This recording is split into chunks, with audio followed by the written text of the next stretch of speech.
Welcome all, I am Samhashini Gore and today we are going to discuss complete anemia, its type, classification and everything about anemia in this just one video. So keep watching to the last and don't forget to like, share and subscribe. And do comment if you like the video and keep watching, keep learning. Let's continue today's lecture with the definition of anemia. Decrease below normal limit of hemoglobin concentration below reference level of age and sex, erythrocyte count, hemocrit, and conditioned by reduction in number of RBCs less than 4 million per cubic millimeter or content of hemoglobin less than 12 gram per deciliter. It is the definition of your anaemia. मतलब यहाँ पे क्या हो रहा है, जो अपना haemoglobin है, ठीक है, उसका कंसंट्रेशन, उसके नंबर्स, या जो अपना हिमाटोक्रिट है, मतलब कितना में कितना रहना चाहिए, दैट इज़ योर हिमाटोक्रिट, ठीक है, वो, या फिर अपने जो आरबीसी का काउंट है वो पर क्यूबिक मिलीमीटर में 4 मिलियन होना चाहिए, या फिर अपने जो एचबी है वो पर डेसीलीटर कितना होना चाहिए, 12 ग्राम, ठीक है. अगर इससे कम होता है तो इसको हम अनीमिया मानते हैं, ठीक है. फंक्शनली क्या होता है, फंक्शनल में क्या डिफिशियंसी होती है, क्या चेंजेस होते हैं, ठीक है.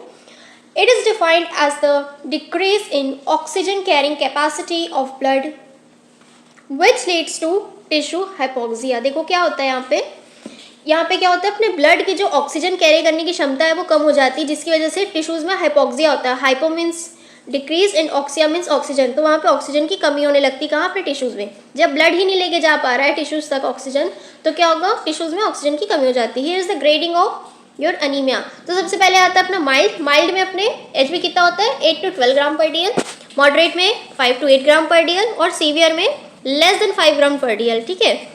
अब यहाँ पे क्लासिफिकेशन देखो, what is your mean corpuscle volume, ठीक है. मीन मतलब एवरेज, ठीक है, मीन निकालते हैं. कॉर्पसल जो अपने रेड कॉर्पसल्स ब्लड सेल्स होते हैं ना, आरबीसी, रेड ब्लड कॉर्पसल्स, तो कॉर्पसल मतलब जो उसका सेल का शेप है, दैट इज योर कॉर्पसल, ठीक है. उसकी वॉल्यूम मतलब length into breadth into height, ठीक है, वो उसकी कितनी होगी, ठीक है. अब देखते हैं MCH, that is your main corpuscular haemoglobin. अब अपने हीमोग्लोबिन का कंटेंट देखेंगे उस कॉर्पसल में कितना है एवरेज, ठीक है. और एक अपना होता है मेन कॉर्पस्कुलर हीमोग्लोबिन कंसंट्रेशन, मतलब उस कॉर्पसल में हीमोग्लोबिन का कंसंट्रेशन कितना है. सो बेसिकली नॉर्मल वैल्यू इसकी क्या होती है, ये एफ आई मुझे एक्चुअली भी याद नहीं आ रहा, कमेंट कर देना, मैं उसमें डाल दूंगी. नॉर्मल वैल्यू इसकी 77 से 93 होती है अपने मीन कॉर्पसल वैल्यू की, ठीक है. और इसकी नॉर्मल कितनी होती है अपने MCH की, 27 to 32 पिकोग्राम. और अपने मीन कॉर्पसल हीमोग्लोबिन कंसंट्रेशन की कितनी होती है, 30 से 35 ग्राम पर डीएल. तो ये कुछ आपकी नॉर्मल वैल्यूज़ है. नेक्स्ट अपन देखते हैं क्लासिफिकेशन. तो देखो 3 क्लासिफिकेशन होता है, एक अपना मॉर्फोलॉजिकल होता है, फिर classification according to the mean corpuscular volume होगा, और अपना एक और होता है etiological classification of anaemia. Etiological मतलब किस कॉज की वजह से एनीमिया हो रहा है, ठीक है. एक होता है अपना मीन कॉर्पसल वैल्यू के अकॉर्डिंग और एक होता है अपना मॉर्फोलॉजिकली. तो मॉर्फोलॉजिकली वाला अपन देखेंगे, ठीक है. इसके फीचर क्या क्या हो गए, माइक्रोसाइटिक हाइपोक्रोमिक. माइक्रो मतलब सेल छोटा हो गया, हाइपो मतलब पिगमेंटेशन कम हो गया उसका, ठीक है, हीमोग्लोबिन कम हो गया, मतलब यहाँ पे क्या होगा, ये पेल हो जाएगी, ठीक. जितना उसमें हीमोग्लोबिन होना था, जो कलर होना था वो भी नहीं है, और उसके साइज भी कम हो चुका है, ठीक है. सेंट्रल पेलारनेस पेलनेस में आ जाएगी, ठीक है. पेलार मतलब पेल होता है, ठीक. इसका कितना होगा सेंट्रल पेलार, मोर देन 1/3, मतलब इसकी पेलनेस इतनी सी रहनी थी, ठीक है. बीच वाले में देखो नॉर्मली इतनी रहनी थी, अब वो इतनी ज़्यादा बढ़ जाएगी. 1/3 पार्ट ऑफ द सेल जो है पूरा का पूरा क्या हो जाएगा, पलार हो जाएगा, ठीक है. उससे ज़्यादा 1/3 से ज़्यादा जो है पलार हो जाएगा, ठीक. उसके बाद अपन देखते हैं MCV इसकी कम हो जाएगी, मीन कॉर्पसल वैल्यू रिड्यूस हो जाएगा क्योंकि सेल का साइज़ कम हो गया. MCHC भी कम हो जाएगी क्योंकि सेल का साइज़ कम हो गया, ठीक है. ये किसको में देखने को मिलती है अपने को, आयरन डेफिशिएंसी और थैलेसीमिया में. थैलेसीमिया में क्या हो जाता है, सेल का साइज शेप जो है वो चेंज हो जाएगा, ठीक है, सिकल सेल में, थैलेसीमिया में, ठीक है. तो उसकी वजह से क्या होगा, अपने को रिड्यूस्ड वाली मिलेगी microcytic hypochromic according to the morphological classification. Morphological is the physical makeup, ठीक है, उसके नॉर्मल सेल स्ट्रक्चर कैसा दिखता है. नॉर्मोसाइटिक नॉर्मोक्रोनिक कैसी होती है, अपनी नॉर्मल होती है, ठीक है. सेंटर पेलार भी नॉर्मल होगा, सब कुछ नॉर्मल होगा. ये किस में देखने को मिलती है, ड्यूरिंग ब्लड लॉस एनीमिया और क्रॉनिक डिजीज, मतलब जब किसी क्रॉनिक डिजीज़ की वजह से या फिर कोई सीवियर इंजरी या एक्सीडेंट की वजह से जब ब्लड लॉस हो जाता है तो इसमें आपका कुछ चेंज नहीं होता, ना ही आपके आरबीसी का शेप चेंज होगा, ना साइज चेंज होगा, ना एमसीएचसी चेंज होगा, ना एमसीवी चेंज होगा, सब नॉर्मल रहेगा। अब इसमें भी क्या होगा, मैक्रोसाइटिक नॉमोक्रोमिक में क्या होता है, अपने सेल का साइज बढ़ जाएगा आरबीसी का, सेंट्रल पिलर नॉर्मल रहेगा, एमसीवी नॉर्मल रहेगा। क्यों? क्योंकि इसमें कोई चेंजेस नहीं आ रहे, सेल का साइज बढ़ रहा है, ठीक है, उसके कॉर्पसल वॉल्यूम नहीं बढ़ रहा है, ठीक है, जितना तब था उतना ही है अभी भी, ठीक। एमसीएचसी भी नॉर्मल रहेगा। ये किस में देखने को मिलता है अपने, deficiency of vitamin B 12 and folic acid में। अब ये आरडीडब्ल्यू क्या है, रेड सेल डिस्ट्रीब्यूशन विथ, मतलब आपके आरबीसी सेल का डिस्ट्रीब्यूशन कितने में होनी चाहिए, कितनी उसकी मेजरमेंट होनी चाहिए, जो वेरियस साइज है, वेरिएशन है, ठीक है, साइज आरबीसी का, वो देखते हैं हम इसको। तो कितनी होती है, 11.5 to 14.5% होती है, ठीक। नेक्स्ट अपन देखते हैं क्लासिफिकेशन अकॉर्डिंग टू एमसीवी। अब एमसीवी क्या है अपना, मीन कॉर्पस्कुलर वॉल्यूम। तो उसके अकॉर्डिंग हम देखेंगे तो अपने एक माइक्रोसाइटिक हो गई, नॉर्मोसाइटिक और मैक्रोसाइटिक हो गई, ठीक है। अब देखो मैक्रोसाइटिक का क्या है, निमोनिक बना रखा है सीता, सीता मतलब sideroblastic anaemia, iron deficiency anaemia, thalassaemia और एनीमिया ऑफ क्रॉनिक डिजीज, इन सब में अपने को माइक्रोसाइटिक देखने को मिलती है, ठीक है। नेक्स्ट अपन देखते हैं अपना मैक्रोसाइटिक। तो मैक्रोसाइटिक अपने लिवर डिजीज में मिलेगी, मेगालोब्लास्टिक एनीमिया में मिलेगी, साइटोटॉक्सिक ड्रग में मिलेगी, ठीक। अब नॉर्मोसाइटिक जो अपनी होती है वो दो टाइप की होती है। एक में क्या होता है कि रेटिकुलोसाइट का काउंट बढ़ जाएगा और एक में होता है रेटिकुलोसाइट का काउंट कम हो जाएगा। रेटिकुलोसाइट क्या है, वो सेल है जो अपने बोन मैरो में होते हैं, ठीक है।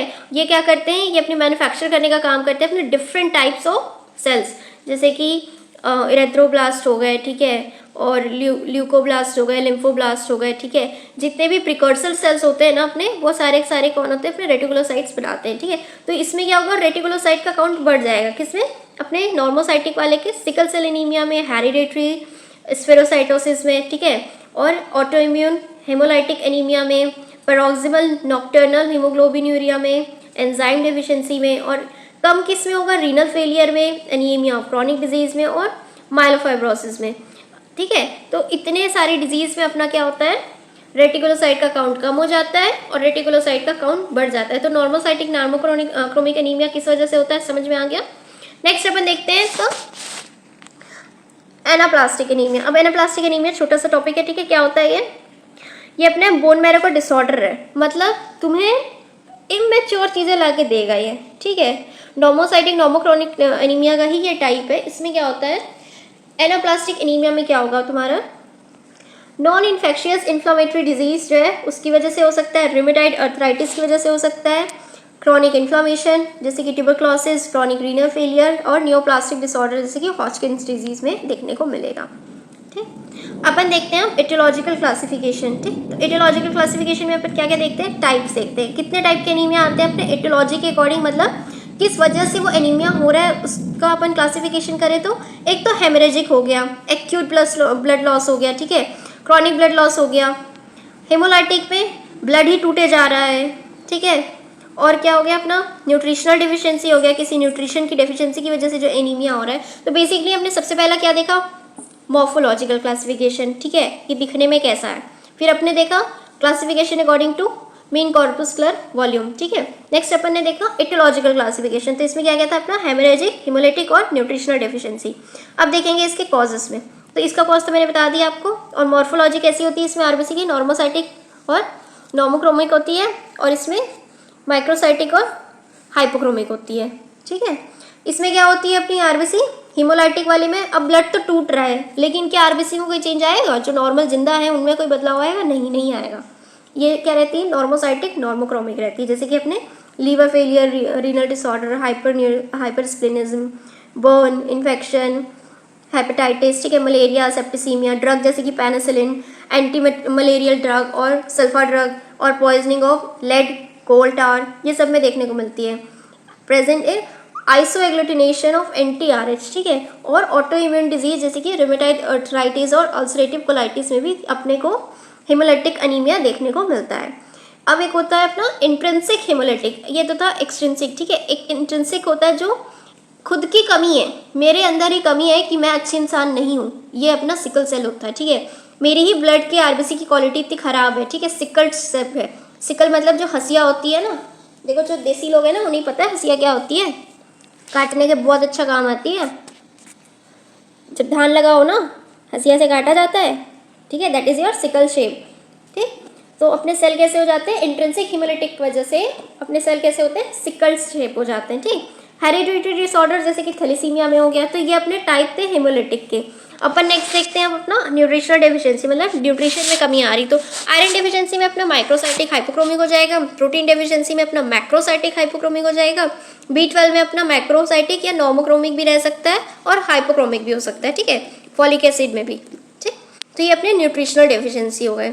नेक्स्ट अपन साइन एंड सिम्टम देखते हैं, तो क्लिनिकल फीचर में क्या होगा, स्किन एंड म्यूकस मेम्ब्रेन कैसी हो जाएगी, स्किन थिन हो जाएगी, ड्राई हो जाएगी, इलास्टिसिटी लूज कर देगी, ठीक है। कलर इसका पेल हो जाएगा, पेलनेस देखने को मिलेगी, बहुत ज़्यादा कांस्टेंट रहेगी, ठीक।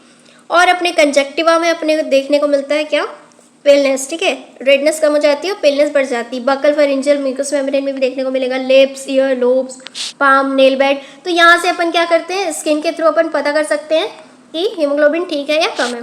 एक अपना होता है कार्डियोवैस्कुलर सिस्टम में, देखो इंक्रीज BPMR जो अपना बीट्स पर मिनट रेट है, ठीक है, वो बढ़ जाएगा, टेकीकार्डिया हो जाएगा, क्योंकि ब्लड तो है बॉडी में, ठीक, पर हार्ट को जल्दी जल्दी जल्दी जल्दी काम करना पड़ रहा है, क्यों, क्योंकि वो ऑक्सीजन जो है वो टिश्यू तक नहीं पहुंच रहा है सफिशिएंट अमाउंट में, इसलिए वो ज़्यादा बार पंप करके उसकी कमी पूरी करने के लिए अपनी हार्ट रेट बढ़ जाती है, ठीक है, कार्डियक आउटपुट और ये बढ़ जाएगा, ठीक है, वेलोसिटी ब्लड की फ्लो ज़्यादा, मतलब ब्लड फ्लो ज़्यादा होने लगेगा, ठीक है। रेस्पिरेशन में देखेंगे तो ऑब्वियसली बात है कि जल्दी पंप कर रहा है हार्ट, तो सांस भी जल्दी लेनी पड़ेगी, फोर्स ऑफ रेस्पिरेशन, ब्रेथलेसनेस होगा, डिसेप्निया होगा, ठीक है, सांस लेने में दिक्कत होगी। डाइजेशन कैसा होगा इनका, in aplastic necrotic lesion of mouth and pharynx. अब एप्लास्टिक एनीमिया में अपने को क्या देखने को मिलता है, जो डाइजेशन है उसमें माउथ और फेरिंग्स में नेक्रोटिक लीजन देखने को मिलेगा, क्यों, क्योंकि वहाँ प्रॉपर जो है सांस जो ऑक्सीजन है नहीं जा रही, ठीक है। एनोरेक्सिया हो जाएगा, नोजिया होगी, वॉमिटिंग होगी, एब्डोमिनल डिस्कम्फर्ट, कॉन्स्टिपेशन मिलेगा।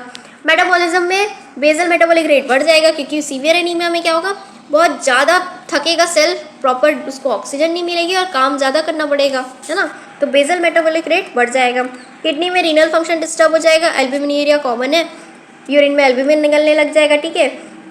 अब देखते हैं रिप्रोडक्शन, रिप्रोडक्टिव सिस्टम में क्या होगा, मेंस्ट्रुअल साइकिल डिस्टर्ब हो जाती है फीमेल की।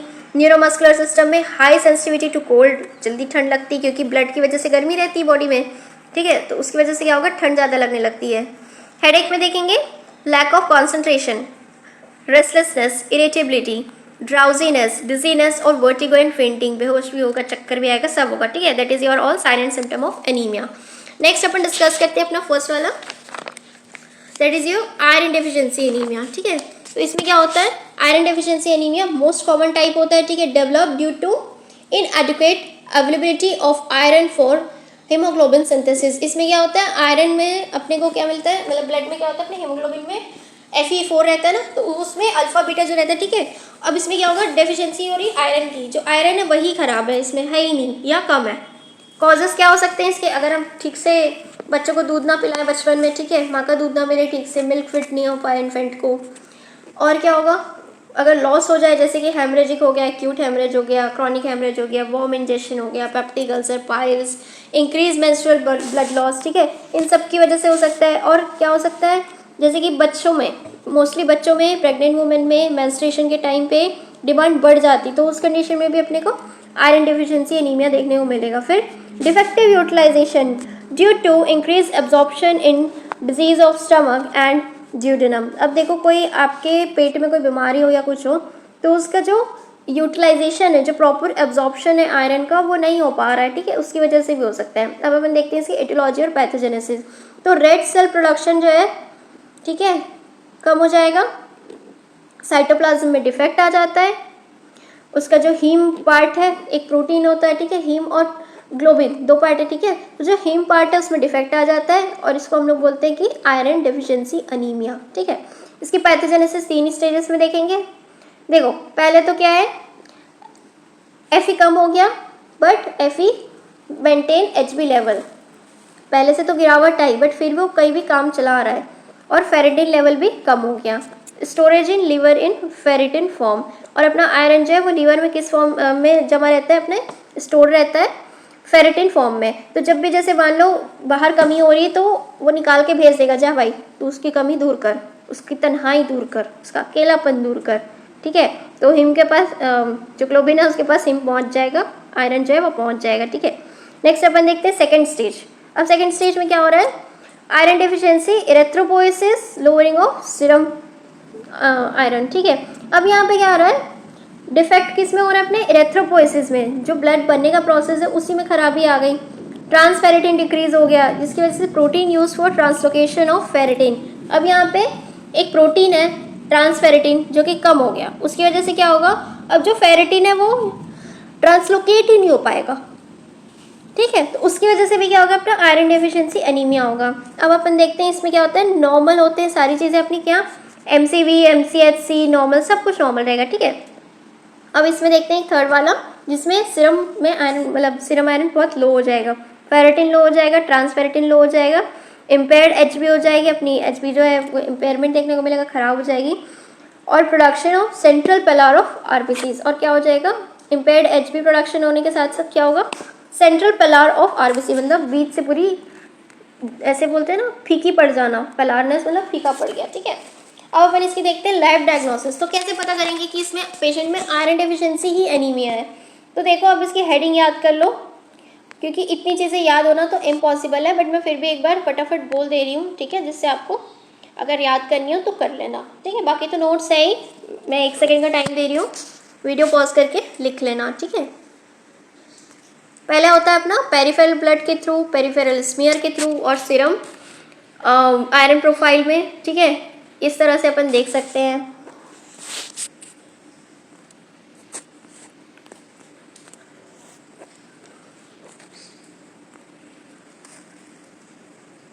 नेक्स्ट अपन इसके देखते हैं क्लिनिकल फीचर। तो क्लिनिकल फीचर में कैसा होगा, ऑनसेट इसका इंसीडियस होगा, अंदर से होगा, ठीक है।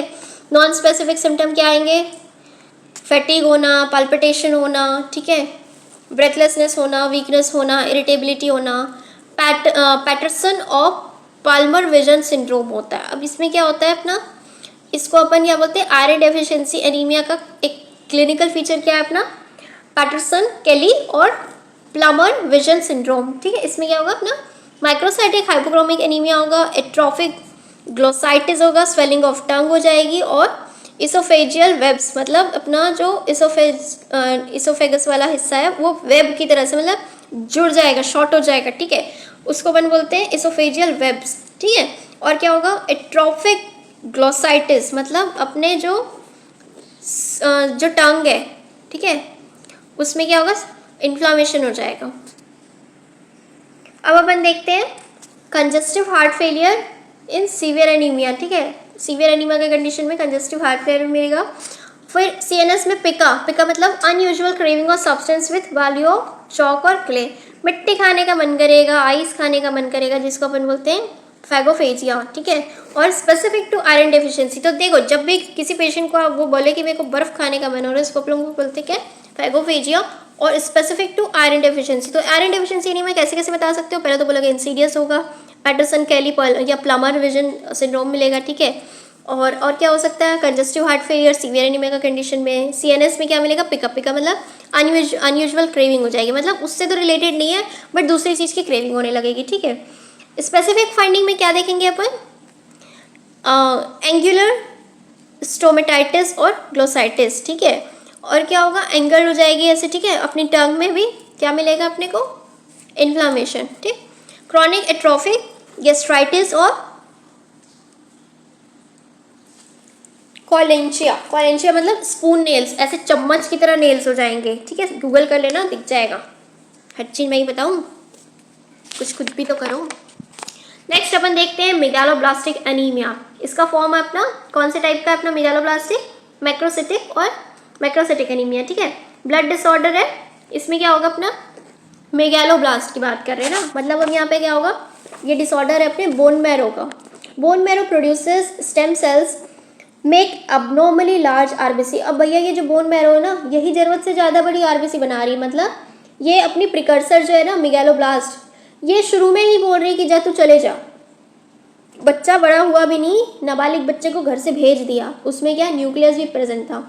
नॉन कंडेंस्ड क्रोमैटिन, ठीक है, due to impaired DNA synthesis. अब इसका जो क्रोमैटिन था वो भी कंडेंस हो ही नहीं पाया क्योंकि वो मैच्योर हो ही नहीं पाया, फल में बीज आ ही नहीं पाया, ठीक है, पहले ही तोड़ लिया माली ने। That is your megaloblastic anaemia. मतलब यहाँ पे अपने जो प्रिकर्सर सेल है, स्टेम सेल्स है, एबनॉर्मली लार्ज आरबीसी बना रहे हैं, ठीक है। यहाँ पे क्या होगा, मेगालोब्लास्टिक, ठीक। इस तरह से अपने को हाइपर सेगमेंटेड लोब्यूलेटेड न्यूट्रोफिल देखने को मिलता है, ठीक है। इसका दो एग्जाम्पल, एक तो आरबीसी हो गए और एक अपना न्यूट्रोफिल हो गए। ये दोनों अपना मेगालोब्लास्टिक एनीमिया है, ठीक है। एग्जाम्पल एटियोलॉजी देखेंगे अपन नेक्स्ट इसके। डिक्रीज्ड आरबीसी प्रोडक्शन, मतलब आरबीसी का प्रोडक्शन कम हो जाएगा, न्यूक्लियर डिफेक्टेड हो जाएगा, इम्पेयर्ड डीएनए सिंथेसिस हो जाएगी, और क्या होगा इसकी वजह से अपना मेगालोब्लास्टिक आरबीसी फॉर्म हो जाएगी, जिसको अपन मेगालोब्लास्टिक एनीमिया बोलेंगे।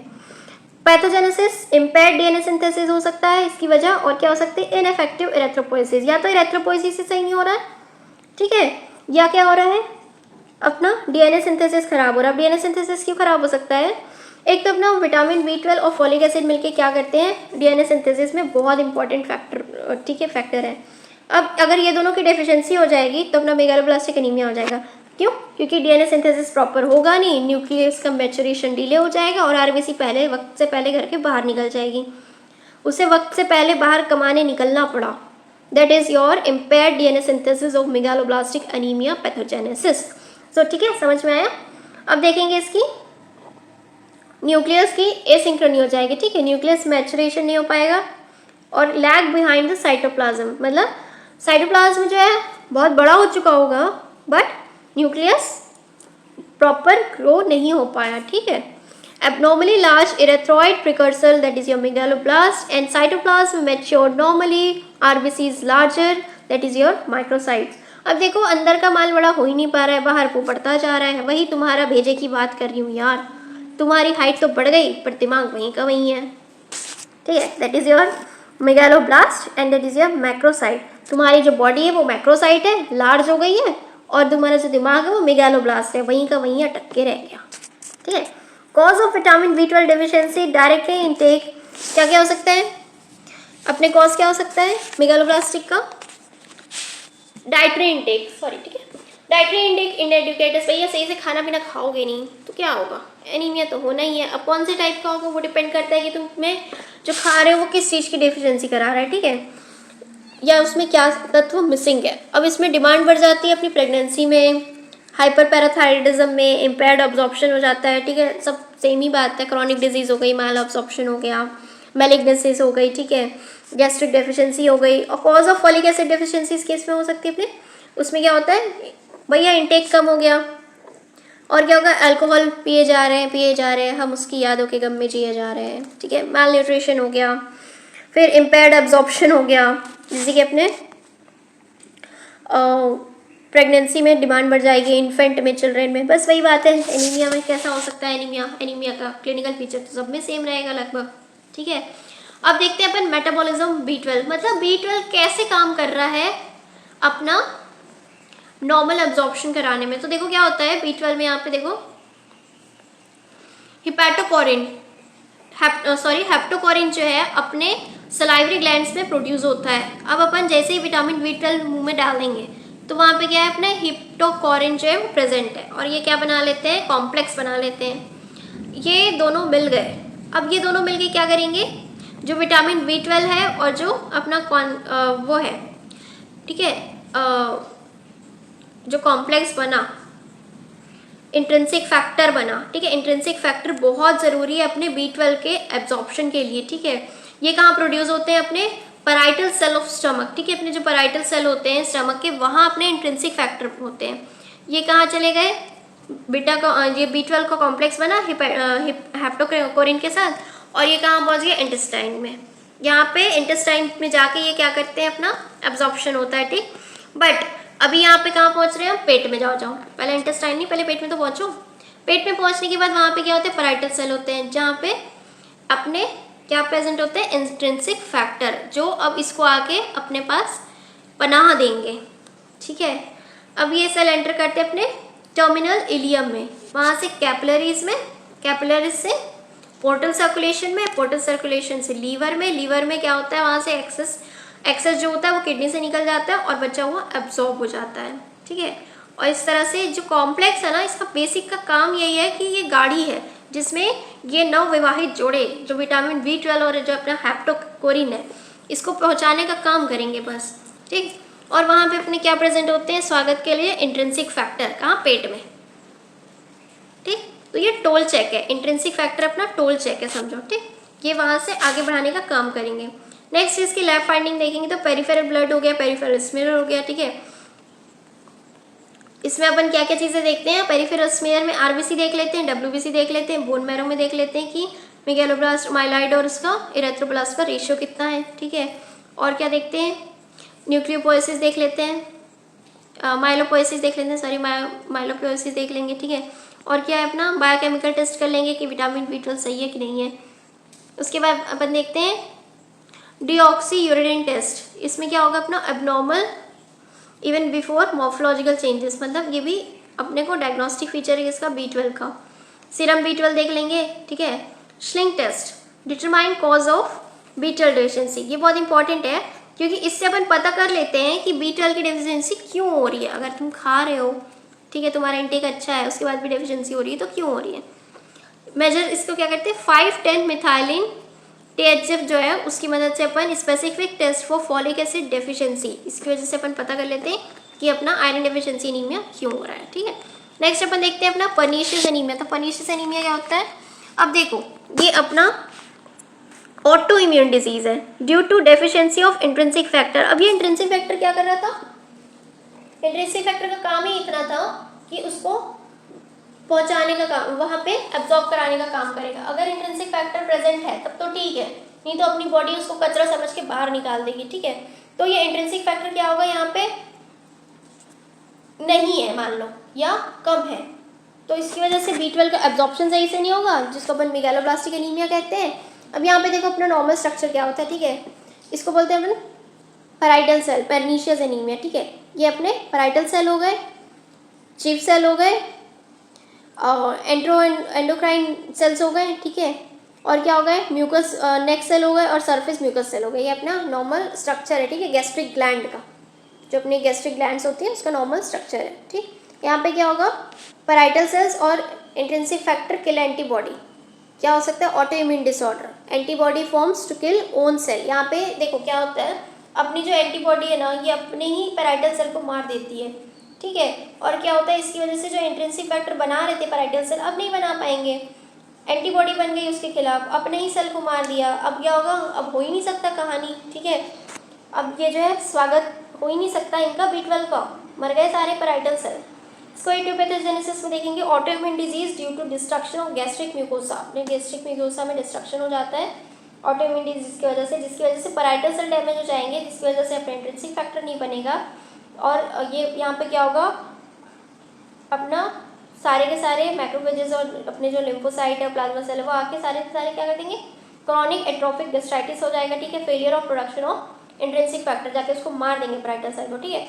दो मेजर टाइप की एंटीबॉडीज होती है इसमें, एक एंटी इंट्रिंसिक फैक्टर एंटीबॉडी होती है और एक पैराइटल सेल एंटीबॉडी। एक तो हो रही है जो इंट्रिंसिक फैक्टर को चिपका ले रही है अपने साथ, और एक हो रही है अपनी जो पैराइटल सेल को मार दे रही है, ठीक है। अब ये एंटी इंट्रिंसिक फैक्टर वाली कौन सी एंटीबॉडी है, एक तो ब्लॉक करने का काम कर रही है और दूसरी वाली क्या करेगी, देखो blocks binding of vitamin B12 to intrinsic factor. अब अपने जो B12 में वहाँ पे प्रेजेंट था, ठीक है, लॉक एंड की वाला समझो यार, लॉक एंड की मैकेनिज्म है, तो वहाँ पे जो ताला प्रेजेंट था उसमें ये चाबी घुस गई, तो अब जो चाबी को लगना चाहिए था वो ताला तो फिर भी नहीं खुलेगा, B12 तो फिर भी नहीं ऑब्जॉर्व होगा, ठीक है, क्योंकि वो डुप्लीकेट चाबी थी, ओरिजिनल वाले से खुलता था ताला, ये तो घुस गई वहाँ और जाके अटक गई, अब उसकी जगह खा ली इसने, तो क्या होगा, इंट्रिंसिक फैक्टर तो फिर भी नहीं जुड़ पाया, ये ब्लॉक करता है बाइंडिंग को, कौन सा, जो एंटी इंट्रिंसिक फैक्टर है, एंटीबॉडी है ना, जो एंटी इंट्रिंसिक फैक्टर एंटीबॉडी है, ठीक। अब टाइप 2 में क्या होगा, इसमें विटामिन B12 है, उससे इंट्रिंसिक फैक्टर बाइंड हो गया। अब ये जो एंटी इंट्रिंसिक फैक्टर एंटीबॉडी है ये क्या करेगी, prevent from binding B12 and intrinsic factor complex. अब ये जो यहाँ पे कॉम्प्लेक्स था ना वो उससे आके जुड़ने ही नहीं दे रही है, उसी को ब्लॉक कर दे रही है। एक में क्या हो रहा है कि वो इंट्रिंसिक फैक्टर के साथ जुड़ जा रही है, एक में हो रहा है कि वो B12 के साथ जुड़ जा रही है। तो इस तरह से दोनों ही कंडीशन में वो क्या कर रही है, वो इंट्रिंसिक फैक्टर को नहीं जोड़ने दे रही है B12 के साथ, जिसकी वजह से उसका एब्जॉर्प्शन नहीं हो पाएगा। तो ये दो टाइप हो गए अपने। पहला तो हमने देखा दो मेजर टाइप ऑटो एंटीबॉडीज बन रही थी। पहला था अपना एंटी इंट्रिंसिक फैक्टर एंटीबॉडी और दूसरा था अपना पैराइटल सेल एंटीबॉडी। अब इसमें भी दो टाइप थे, एक तो जो है B12 को बाइंड करना रोक रही थी और एक में इंट्रिंसिक फैक्टर को बाइंड कर दे रही थी, ठीक है। अब इसके लैब फाइंडिंग क्लिनिकल फीचर देखेंगे तो वही कॉमन है, बस क्लासिकल ट्रायड प्रेजेंटेशन है, वीकनेस, सॉर थ्रोट, पैरेस्थीसिया, बहुत ज़्यादा थकान रहेगी, numbness of feet and hand, tongue इसकी painful red beefy red tongue है अपने किस में पर्नीशियस एनीमिया में देखने को मिलेगी, बायलेटरल पेरिफेरल न्यूरोपैथी, ठीक है। और क्या होगा, ग्लव और सॉक्स डिस्ट्रीब्यूशन ऑफ नमनेस, मतलब ऐसा लगेगा मोजे और हाथ में दस्ताने पहना दिए किसी ने, ठीक है, ऐसे वाली नमनेस होगी। और पैरेस्थीसिया। फिर इसमें डिमाइलिनेशन ऑफ स्पाइनल कॉर्ड, अब देखो B12 भी नहीं जा रहा है तो अपनी स्पाइनल कॉर्ड में डिमाइलिनेशन हो जाएगा, जो माइलिन शीथ है वो डिजनरेट हो जाएगी और डॉर्सल और जो लेटरल ट्रैक्ट है वो भी क्या होगी, डिजनरेट हो जाएगा, जिसकी वजह से एटेक्सिया, अनकोऑर्डिनेटेड गाइट, ठीक है, और इम्पेयरमेंट ऑफ वाइब्रेशन, हाथ पैर थरथराएगा, कांपेगा, B12 की डेफिशिएंसी से होता है ये सब। पोजीशन और सेंसेशन का पता नहीं चलेगा, हाथ पैर कहाँ जा रहा है, शरीर कहाँ जा रहा है, ठीक है। नेक्स्ट अपन देखते हैं एप्लास्टिक एनीमिया। तो ये क्या है अपना primary haematopoietic stem cell disorder, मतलब जो पहला हिमेटोपोइटिक सेल बन रहा है, हिमेटोपोइसिस जो हो रहा है ना, वो जो पहला सेल बन रहा है वही गड़बड़ बन रहा है, ठीक है। Anaplastic anaemia cause by the damage to stem cells inside bone marrow, अपना जो बोन मैरो के स्टेम सेल है वही डैमेज हो जाएंगे। इसको अपन क्या बोलते हैं, पेनसाइटोपिनिया। यहाँ पे क्या होगा, ऑल कंपोनेंट्स सडनली डिक्रीज। अब यहाँ पे क्या होगा, सारे कंपोनेंट सडनली डिक्रीज हो जाएंगे क्योंकि स्टेम सेल ही खराब हो गई। इसको अपन बोलते हैं एप्लास्टिक एनीमिया, मतलब अपना जो प्रिकर्सर था, जो स्टेम सेल था वही डैमेज हो गया, ठीक है। एटियोपैथोजेनेसिस में देखेंगे स्टेम सेल प्रोलिफरेशन डिफेक्ट, जिसको अपन एप्लास्टिक एनीमिया बोलेंगे। पैथोजेनेसिस इसकी देखते हैं अपन, केमिकल की वजह से हो सकती है, स्टेम सेल में डायरेक्ट डैमेज आने की वजह से हो सकती है, एक्सप्रेशन ऑफ एंटीजन की वजह से हो सकती है, इनहेरिटेड एब्डोमिनल स्टेम सेल की वजह से हो सकती है। और इसमें ये सारे के सारे कॉज है। डैमेज स्टेम सेल कैसा होगा, सेल का शेप बिगड़ जाएगा। और इसमें क्या होगा, इम्यूनोलॉजिकली क्या होगा, अल्टर्ड स्टेम सेल आ जाएगी, मतलब वहाँ पे एक्सप्रेशन ऑफ न्यू एंटीजन आ जाएगा, ठीक है। और क्या होगा, एबनॉर्मल स्टेम सेल में मतलब फिर से ग्रोथ खराब हो जाएगी। एक डैमेज था, एक एबनॉर्मल था और एक क्या था, इम्यूनोलॉजिकली अल्टर्ड स्टेम सेल था। तो ये सारे के सारे टाइप हो गए अपने, ठीक है, पैथोजेनेसिस। अब इसके कॉज में देखेंगे, एक इनहेरिटेड हो जाएगा और एक एक्वायर्ड हो जाएगा। इनहेरिटेड में failure of bone marrow cell है और इसकी वजह से क्या होगा, decrease in bone marrow cell. अब देखो इसमें क्या हो रहा है, प्राइमरी और सेकेंडरी दो टाइप के होते हैं एक्वायर्ड, F² और I³ से याद रखना। F² मतलब Fanconi anaemia, failure of bone marrow cell, idiosyncratic irradiation और इराडिएशन में उसके बाद क्या होगा अपना एक इन्फेक्शन। तो I³ एक्वायर्ड और F² एक्वायर्ड है, ठीक है। लैब डायग्नोसिस में पेरिफेरल ब्लड देख लेंगे, पेरिफेरल स्मीयर देख लेंगे, हो गया, there will be no splenomegaly, ठीक। और क्या होगा डायग्नोसिस में इसकी पेरिफेरल ब्लड और बोन मैरो की बायोप्सी फाइंडिंग भी कर सकते हैं। नेक्स्ट अपन देखते हैं हिमोलिटिक एनीमिया। तो हिमोलिटिक एनीमिया क्या होता है, यहाँ पे RBCs का डिस्ट्रक्शन होगा। तो इसका क्लासिफिकेशन देखते हैं, दो टाइप का होगा, ये भी इनहेरिटेड और अपना एक्वायर्ड। एक्वायर्ड में क्या होगा, डायरेक्ट क्या होगा अपने जो RBCs है, ठीक है, उसमें इम्यूनोलॉजिकल रिस्पॉन्स की वजह से अपना ब्रेकडाउन हो सकता है और एक नॉन इमीडिएटेड हो सकता है, नॉन इम्यून मीडिएटेड, ठीक है। अब देखिए क्या अपना इनहेरिटेड वाला, इसमें क्या होगा अपना हीमोग्लोबिन जो है मेम्ब्रेन डिफेक्ट हो जाएगा, उसकी जो हीमोग्लोबिन की मेम्ब्रेन है, हीमोग्लोबिन है वही डिफेक्टेड हो जाएगा, ठीक है। और एंजाइम डिफेक्ट की वजह से भी हो सकता है, बहुत से एंजाइम होते हैं जैसे कि पायरुवेट काइनेस डिफेक्ट हो गया, ठीक है, ऑटोसोमल रिसेसिव डिसऑर्डर हो गया, G6PD डेफिशिएंसी की वजह से एक्स लिंक्ड डिसऑर्डर होता है, ठीक है। तो ये सारे एंजाइम है, याद रखना, ये आपको याद ही करना पड़ेगा, ये ऐसे याद नहीं होंगे, ठीक है। This is the part 1 and now in the next lecture we will see the rest of the types of anemia.